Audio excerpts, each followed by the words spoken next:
Who's the most powerful Death Knight on Krynn? GameMasters here, and yeah, it's Lord Soth. He was once a Solamnic Knight of the Order of the Rose. He was seen as the most virtuous knight in the realm, striving for justice. However, his pride took him down the path of evil. The gods granted Soth a chance at redemption by allowing him to prevent the cataclysm. However, his pride got the better of him. He abandoned that mission and perished in the cataclysm that he was tasked with trying to prevent. He then rose as an undead horror, and he resides in Dargard Keep, his cursed castle. However, the Dragon Queen has called for him to wreak havoc upon the heroes of Krynn in this newest Dragonlance book, Shadow of the Dragon Queen. Lord Soth is a medium undead paladin. He has an armor class of 18, and for hit points, he has 24d8 plus 120.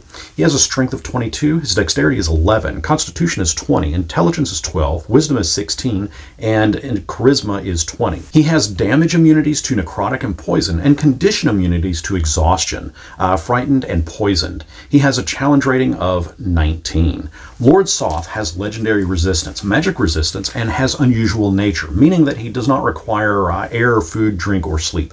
He also has martial undead, which is pretty nasty. Undead within 60 feet of him are immune to features that turn undead, provided he is not otherwise incapacitated. For actions, Lord Soth has multi-attack and spell casting, being able to cast the following spells without need of material components: Command, Dispel Magic, Hold Person, and Banishment. Lord Soth can also use Forsaken Brand. This is his weapon. It's a melee attack which is plus 12 to hit, and will deal 1d8 plus 6 bludgeoning damage, plus 4d8 necrotic damage. He can also use Cataclysmic Fire, hurling a ball of purple flame that will explode at a point he chooses that is within 120 feet of himself. If caught in the explosion's radius of 20 feet, a creature must make a DC 19 dexterity save, else they will take 10d6 fire damage and 10d6 necrotic damage. If the creature is of medium or smaller size and dies in this way, they become a skeleton under Lord Soth's control. He also can use Word of Death once a day. He simply points at a creature that he can see within 60 feet and magically commands it to die.